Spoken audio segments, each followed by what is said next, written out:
Assalamu alaikum wa rahmatullahi wa barakatuh. What's happening, family? It's your boy Hamza from Hamza's Hijrah.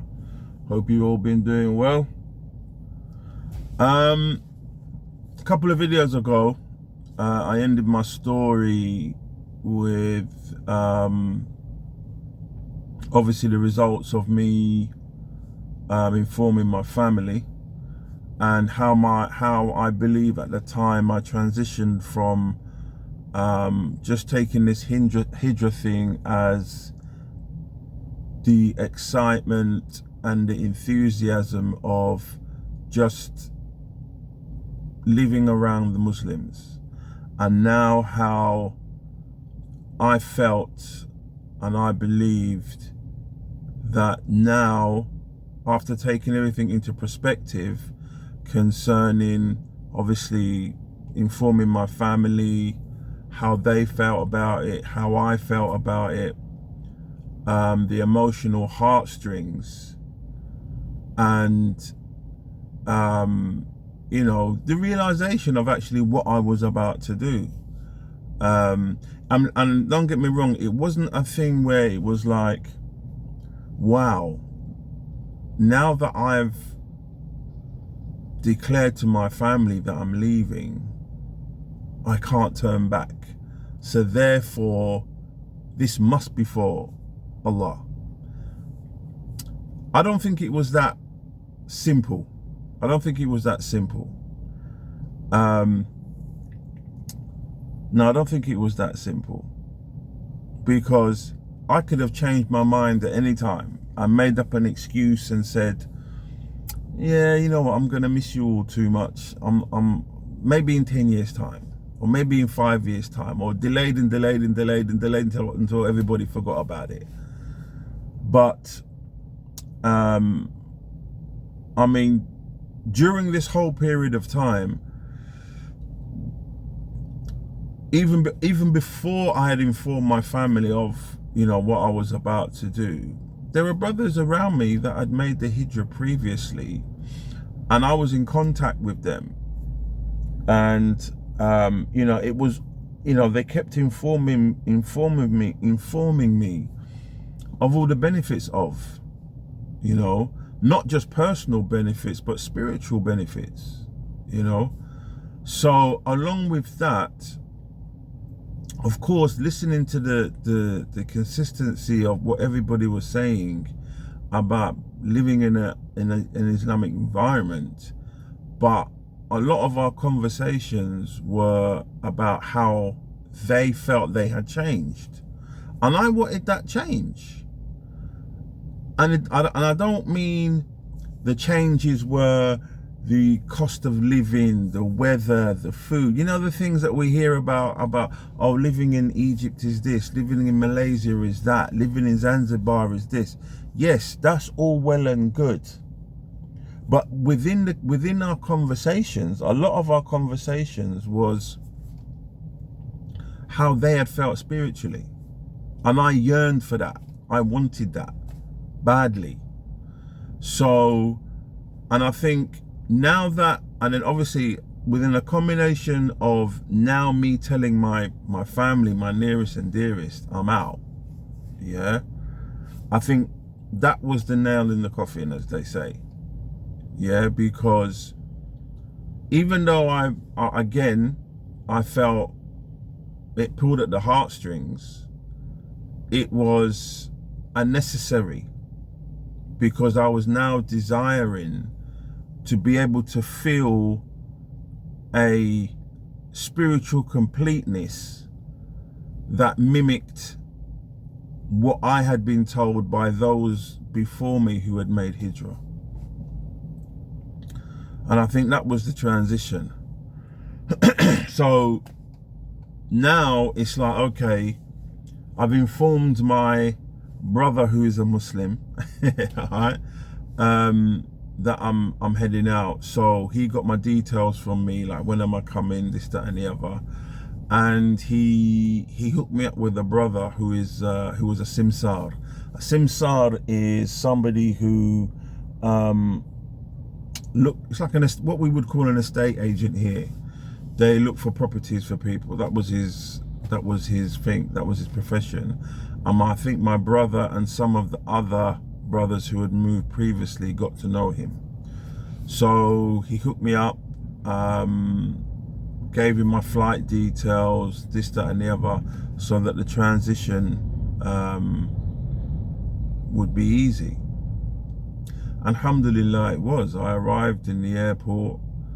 The brother collected me, took me to his apartment, and you know, we got to know each other and things like this. But it just goes to show you how important it is to make contact and establish some type of relationship with an expat community. Yeah, I mean, listen, I've heard of stories where brothers have just packed their bags and had enough and left and arrived in the country not knowing a soul, not knowing anybody, but made it. You know, set up a life, set up a family, established themselves in to where they were going, and done good. Alhamdulillah. Yeah, so what did I do? I had £6,000 in my account. Yeah. By the time I had bought my ticket, expenses in the airport, got to where my destination, and everything, I must have had about, I'd say about maybe £3,500 left, maybe £3,500 to £4,000 left. Now, mind you, this was no apartment. I didn't have an apartment yet because I was actually sleeping in the one of the brother's children's bedroom on the floor. Yeah, with my one suitcase, my 10-year-old laptop. Yeah, and alhamdulillah, trust me, like, I can't describe the feeling of actually feeling I've arrived. Yeah, during the first week of my arrival, because the brother was familiar with a lot of expats, he'd got a lot of apartments for people. He introduced me to some brothers, a couple of brothers from the States, some brothers that I knew from the UK that was already there before me. Unfortunately, by then my brother had already returned. Yes, I remember, by then my brother had already returned, so I didn't actually fly out and meet my brother there. He'd actually returned, but some of the group of brothers that he went with, they had still remained. So I got to meet them, got to meet some new brothers, got to understand, you know, how the land, and it was all exciting because, like, I felt like my journey, one part of my journey had been completed, meaning I'd landed in the land of the Muslims, fi sabilillah. And at the time, you know, it was the best feeling ever. I mean, the best way I can explain it was euphoria. Do you know what I mean? I've arrived in the promised land. You know, everything was new, everything was exciting. The weather, you know, salam alaikum in this ear, wa alaikum salam in that ear, and being around Arabic speakers, and it was I can't, there isn't words to explain how I felt, bro. Seriously, wallahi, there was, you know, it's like I'd arrived. Yeah. One story,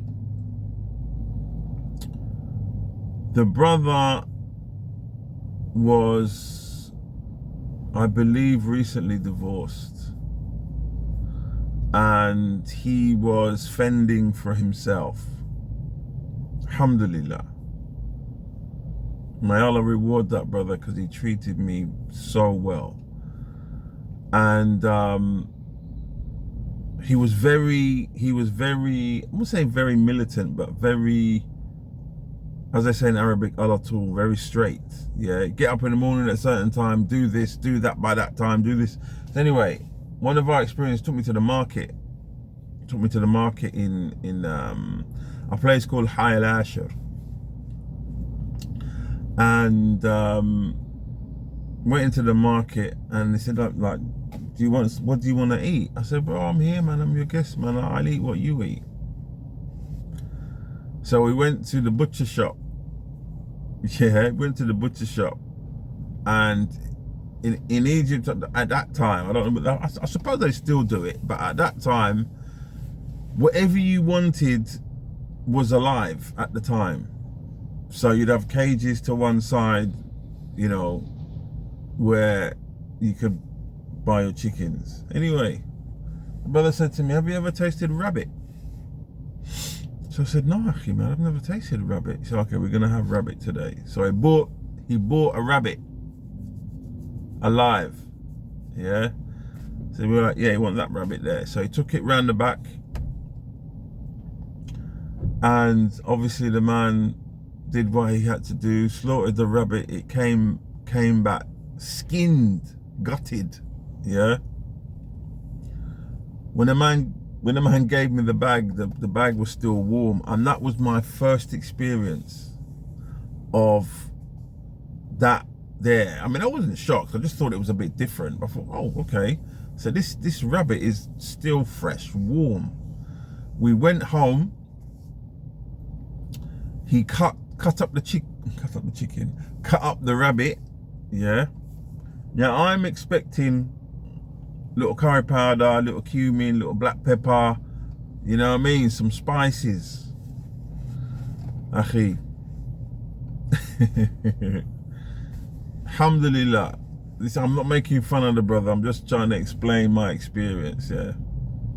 The brother I think he cut the rabbit up into 4 and dropped it in a pan of water and boiled it. He may have put salt in it, may have put a little bit of pepper, maybe, but obviously we boiled it, so all the possible flavorings just disappeared. Yeah. And I think we had it with rice. Yeah, two bachelors who didn't know. I mean, look, I could have intervened and all that kind of stuff and said, why don't you do this, why don't you do that?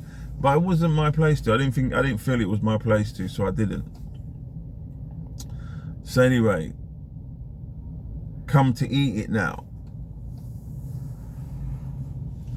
It was edible, alhamdulillah. I'm grateful for that meal up until today, but it wasn't really, you know, alhamdulillah. It just tasted like bland, rubbery chicken. That's all I can say. But I was grateful. I didn't care, man. I'm in Egypt amongst the Muslims eating bland, rubbery chicken. Like, I didn't care, bro. I was happy. So that was my initial. Now I've just given you a broad aspect of what happened, or a broad vision of what happened. Well, on my arrival, it was pretty straightforward. No real dramas. So in the next video, I'm gonna go over what happened next. So until the next time, Hijrah family, assalamu alaikum wa rahmatullahi wa barakatuh.